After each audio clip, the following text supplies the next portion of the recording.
Social media पर जैन समाज के सबसे लोकप्रिय खबर, अजीब गरीब और रोचक लाने वाले अमावस के दिन आज सादर जैन शुरू करते हैं। अमावस चांद नहीं दिखता आज, पर उसकी अंधेरी रात से आज जैसे पूरे जैन समाज पर एक ग्रहण सा लगा हुआ है। एक अमावसी रात हमारे तीर्थों पर और जैन समाज पर जैसा ये आज ऐसी अमावसी रात की एक शुरुआत करते हैं आपके पास। तो शुरुआत करें इस पहाड़ी से। जी हाँ, बांका से 55 किलोमीटर और श्री सम्मेय जिले 225 किलोमीटर की दूरी पर पड़ती है। यह चंपा नगरी की पहाड़ी मंदारगिरी कहते हैं। पर हाँ, चंपा नगरी जानते हैं आप इस चंपा नगरी के बारे में? प्रथम तीर्थंकर आदिनाथ जी के समय ना 52 जनपद में राज्य बढ़ता उनका। तब एक जनपद था अंग जनपद, जिसका नाम आज की तारीख में चंपा नगरी कहते थे। और चंपा नगरी कितनी विशाल थी कि आज की तारीख में चंपा को कई जिलों में जाके बांटा हुआ है। और उसी में एक हिस्सा है चंपा नगरी का और एक है मंदारगिरी का। आज हम कर रहे हैं आपसे मंदारगिरी की बात। हमारे 12वें तीर्थंकर, वैसे तीर्थ दिख रहा है अभी है कितना खूबसूरत बनाया हुआ है। वहाँ की कमेटी ने हर जगह सौंदर्यता बिखेरने की कोशिश की है। पर यहीं पर कुछ स्थिति के बारे में आज वे बात करें। हमारे 12वें तीर्थंकर प्रथम बाल ब्रह्मचारी थे और एकमात्र तीर्थंकर 24 में जिनके 5 को लड़क एक ही जगह हुए।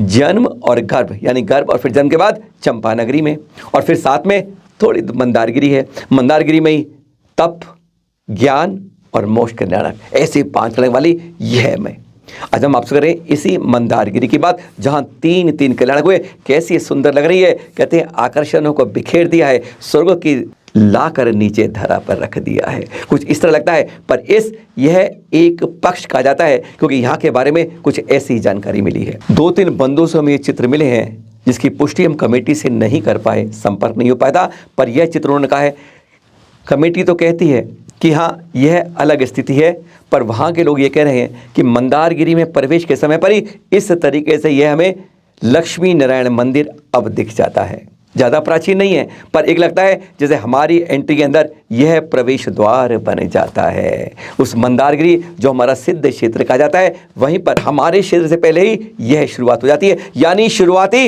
इस तरह के चित्र, यानी इसे कहा जाता है रामायण और महाभारत काल की यहाँ पर दिखाई जाने के लिए कहते हैं बहुत प्राचीन है और यहीं से हमारी शुरुआत होती है और उसी के शुरुआत में यही दिख जाता है। यानी अब यह नया बनाया गया है। क्या भाव है बनाने का कि जहाँ से हमारी एंट्री होती है वहाँ पर इस तरह से क्या प्रदर्शन करना चाहते हैं। आप इसके लिए क्या कहेंगे? बस इसी के कारण हमारी नज़र अटक जाती है खड़गासन प्रतिमा, तीर्थंकर प्रतिमा, और उसको किस तरीके से बदलाव की कोशिश। अभी तो माला डाली है, कपड़े डाले हैं, बस एक रंग कहते हैं ना, एक ईंट ईंट करके बदलाव की शुरुआत की। यह पहली पहचान होती है जब हमारे क्षेत्रों को इसी तरीके से इसे रूप में बदलने की शुरुआत होती है। कमेटी से हमारे पुष्टि नहीं हो पाई, कोई कमेटी कहती है ऐसा कुछ नहीं है, उनका अलग है और हम अलग है। पर इस प्रतिमा के ऊपर यह चित्र देखकर सब कुछ लगता है कि कहीं ना कहीं कुछ ना कुछ दाल में काला शुरू हो रहा है। जागरूकता की आवश्यकता है, बदलाव नहीं हो इसके बारे में चेतने की आवश्यकता है। और अब कल की बात कर लें। भव्य शिलान्यास के बाद दोपहर की बात गुरुवर आचार्य श्री विद्यासागर जी महामुनिराज द्वारा कल दी गई दीक्षाएं। 4 भाई हैं गृहस्थ समय के थे, 3 पहले ही दीक्षा ले चुके हैं, आचार्य श्री योग सागर जी महाराज जी, समय सागर, और अब सबसे बड़े भाई थे ब्रह्मचारी महावीर जी जो बचे थे। आज वह भी इस दिन उत्कृष्ट सागर जी महाराज के रूप में दीक्षा मिल गई गुरुवर के हाथों में। साथ में 21 शुल्लक दीक्षा भी हुई। जरा उनके नाम सुनाते हैं, चित्र आप देखते जाते हैं। बागीदोरा के ब्रह्मचारी नितेश भैया जी बन गए शुल्लक श्री स्वागत सागर जी, और दमोह के ब्रह्मचारी यशपाल गोलू जी कहते हैं वो बन गए शुल्लक श्री आगत सागर जी।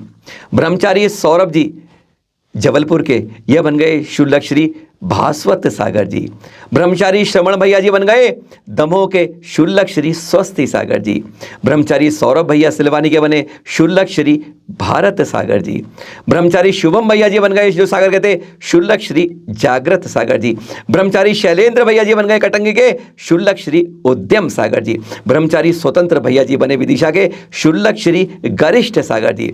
ब्रह्मचारी संजय भैया जी पटना के बने शुल्लक श्री आदर सागर जी। ब्रह्मचारी क्रीट भैया भैया जी खाते गांव के थे, वह बने शुल्लक श्री समादर सागर जी। ब्रह्मचारी अभिषेक भैया जी गोटे गांव के, शुल्लक श्री उचित सागर जी। ब्रह्मचारी पुनीत भैया सागर के, शुल्लक श्री समुचित सागर जी। ब्रह्मचारी जयेश भैया जी वर्धा के, शुल्लक श्री औचित्य सागर जी। ब्रह्मचारी चंद्र प्रकाश भैया जी ग्वालियर के, शुल्लक श्री अनुनय सागर जी। ब्रह्मचारी मधुर भैया जी गंज बसौदा के, शुल्लक श्री सविनय सागर जी। ब्रह्मचारी विक्रम भैया जबलपुर के, शुल्लक श्री समन्वय सागर जी।